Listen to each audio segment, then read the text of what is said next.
Yesterday, after having experienced surprising success at replicating les œufs plats, about which my friend Charles in Marseille raved in his interview for this week's French class, I arrogantly thought I could do just as well at making the arepas, about which Carla, a Venezuelan friend, has spoken in her interview today and which is found below.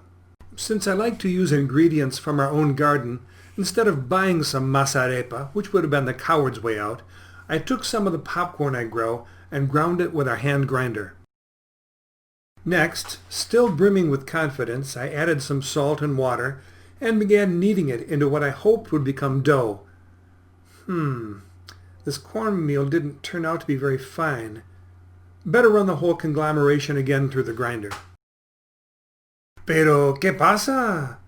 This still doesn't seem like dough. I'm supposed to make balls of this dough, but it still won't stick together. Hearing of my dilemma, my wife helpfully suggests that I add an egg, a notion at which I scoff.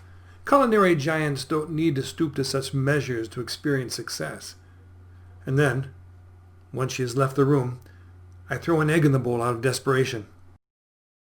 Seeing that time is passing and that, like Maurice Ravel's Bolero, my arepa dough is rapidly reeling out of control, I throw caution to the wind and do my best to form the little discs that I'm supposed to fry on the stove. I fry them for 5 minutes on each side on medium heat. When I remove them from the frying pan, I wish that I still played hockey because then I would at least have a practical use for them.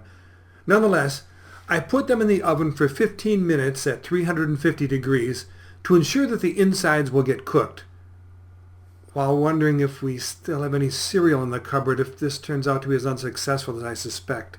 They emerge from the oven not looking at all like the arepas I saw online. With great difficulty, I saw one aggressively in two with a bread knife and throw some desirable ingredients inside in hopes of masking my utter failure. To my surprise, I find that they are barely edible. My only hope now is that Carla never sees this video. There is no question about it.